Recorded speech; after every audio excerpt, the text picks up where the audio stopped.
In a distant spiral arm, a coalition of many star nations watched a blue-green world with growing concern, because the people of that world called Earth had begun to cross the void with ships that were not graceful or elegant, but stubborn and powerful, and full of noisy engines and thick holes, and the Council of the Coalition believed that any race so loud and so crude must also be easy to break, yet they were wrong, and their mistake would echo across every system the Coalition sent envoys to demand tribute from Earth, because that was the way of their order. Took from weaker worlds and used fear as a tool, and they assumed that humans would bow as so many others had bowed, but the envoys returned in silence, their ships empty, drifting near the edge of the solar winds, and that was when the Coalition realized that something had gone very wrong. Earth leaders gathered in a chamber beneath layers of stone and steel, and they spoke not with rage, but with cold resolve, because humans had learned long ago that fear could be faced and turned into strength,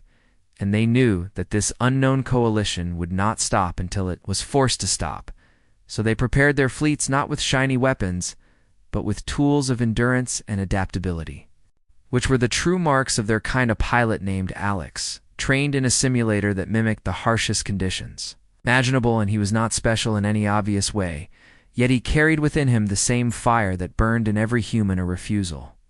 to surrender and a desire to protect what was loved. And when the call came, he climbed into his ship with steady hands across the void. The Coalition gathered a vast armada filled with ships of many shapes and colors, and they believed their numbers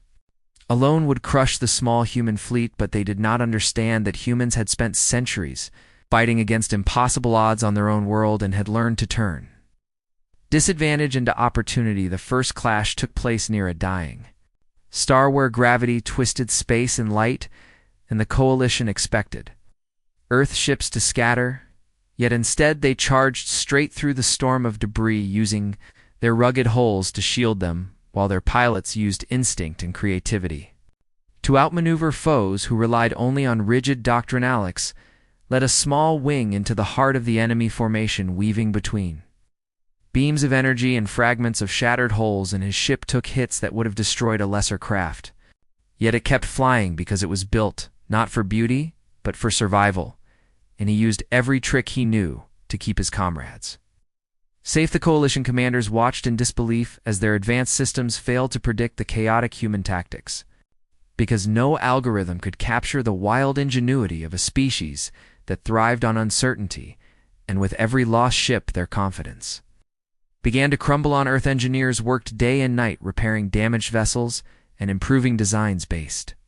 on data sent from the front lines, because humans did not cling to pride and old methods. They learned and adapted faster than any foe. In this cycle of battle, and innovation became their greatest weapon.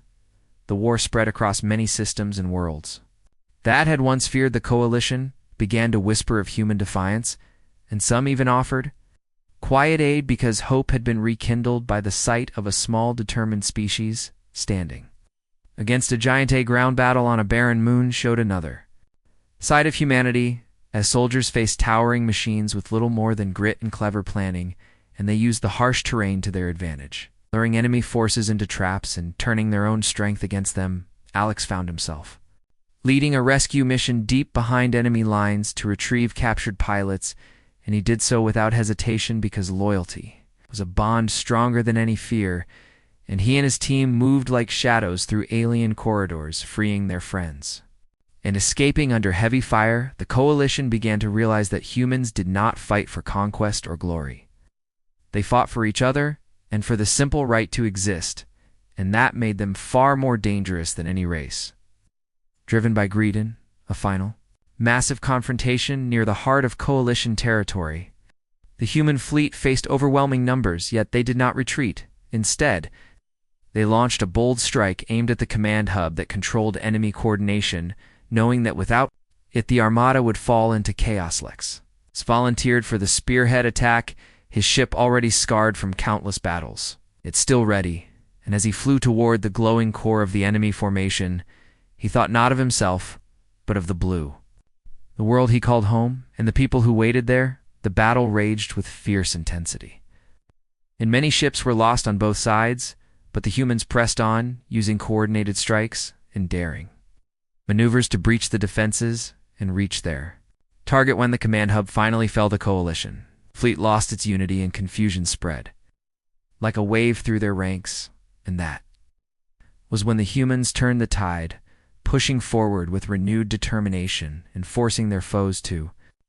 retreating. The aftermath worlds once oppressed by the coalition celebrated their freedom, and Earth was no longer seen as a small backwater but as a formidable power born of resilience and unity. Alex returned home to a quiet welcome because humans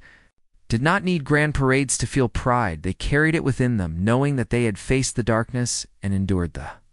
coalition never again attempted to dominate Earth, and their leaders spoke in hushed tones of the species that could not be broken because they had learned a hard lesson. That day congratulations had been the message sent in bitter irony when the war began, yet it became a truth in an unexpected way, because by challenging humanity, the coalition had awakened a force that would shape the future of the galaxy. And so, the story of that war passed into legend not as a tale of destruction, but as a reminder that even the smallest